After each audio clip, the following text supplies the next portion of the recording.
The C-SPAN networks bring you long-form public affairs programming from the nation's capital and are a public service of your television provider. C-SPAN, created by cable. Good morning.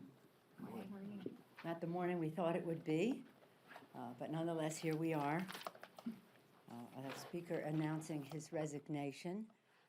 That resignation of the speaker is a stark indication of the disarray of the House Republicans, a demonstration of their obsession with shutting down government at the expense of women's health, and a sign of the failure of the House Republicans to be willing to engage in dialogue for the good of the American people and for us to move forward. This resignation, as significant as it is, and it's seismic for the House, does not undermine or diminish the afterglow of His Holiness Pope Francis's visit to the Congress yesterday. Grace under pressure, country and institution before self. These are the things that come to mind when I think of John Boehner. He's an ally, he's a friend, and he took over as Republican leader at a very difficult time for his party. When some said Republicans could never recover, he never gave up. When some gave in to defeatism, he kept up the fight. And because he did, Speaker Boehner was able to transform a broken and dispirited Republican minority into the largest Republican majority since the 1920s. That's a legacy few can match. He flew across the country more times than he can count to support members of his conference, to recruit new members to the cause, and as the leader of a new majority, he turned the tide in Congress and brought conservative reform in many areas. He worked tirelessly to provide hope to those who dreamed of a better life and to middle-class families who struggled under the weight of this administration. John knows what it's like to struggle and to dream of something better. He's lived it. That a young man from Reading, Ohio, wielding a bar towel, could one day wield the gavel of the U.S. House of Representatives, it reminds us of the continuing promise of this country. We all know yesterday was an incredibly important event for the Speaker. It was his aim to bring the same spirit of grace that has always guided his life to others. You only had to look out onto the Capitol lawn to see what he achieved. And that he chose this moment to make this decision means he's willing to leave us in a similar spirit. I know we'll all have more to say then, but for now, thank you, my friend.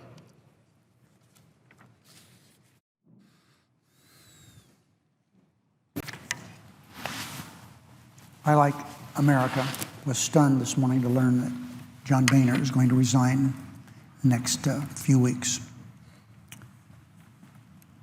I have had a relationship with John Boehner for a long time.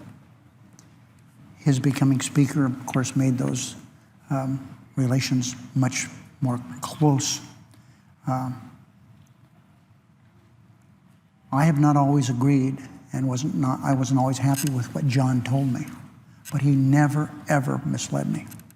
He never, ever told me something that wasn't true, and I accepted that. I got where I understood John Boehner very, very well. His word was always good. We had a lot of dealings, so-called back channel meetings. Everyone knows that a lot of things that we do are not in the public eye.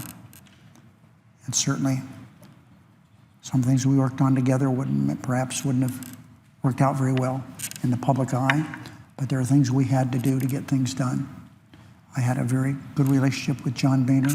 My staff got along with his. He's had 2 chiefs of staff, and they've both been terrific to work with. My staff has reached out to them on so many occasions in very difficult times, and they had a good relationship. I have no doubt that everything that John Boehner has done has been done with fact in mind that he was doing his best for the people of his district in Ohio and our country. He had a very difficult job, Mr. President. You served under John Boehner, presiding officer. You know what a tough job he had. He had this faction, that faction, that faction, and a couple more.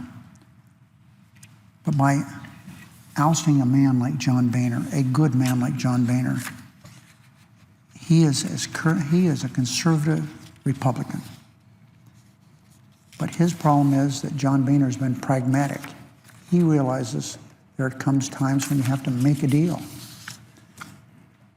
And I say to the presiding officer and everyone within the sound of my voice, I didn't know General Eisenhower, President Eisenhower, never met him, never saw him. But Ronald Reagan, I was here when he was president. And he had conservative credentials. But Ronald Reagan was somebody who understood the art of compromise. Who else could have worked out something with the Soviet Union? I'm not sure there's anybody. Ronald Reagan was able to do that. But, Mr. President, I'm so concerned. I am seeing the Republican Party, not the party of Dwight Eisenhower as I've studied him, or the man, Ronald Reagan, as I knew him. I just think it's very, very sad that the Tea Party caucus that Republicans leaders embraced to win seats in 2010, I guess now have taken over control of the party. To say that I will miss John Boehner is a tremendous understatement. I looked out for him in the ways that I could, and he looked out for me in the ways that he could. I will always consider John Boehner my friend, and I look forward to working with him until he leaves. I understand it's going to be in late October, but I'll continue to work with him as I have in the past to try to do what I think is the right thing for the country, as I'm confident he will. And hopefully we'll continue someplace there in the middle to get things done. I've gotten things done with John Boehner that I wasn't happy with.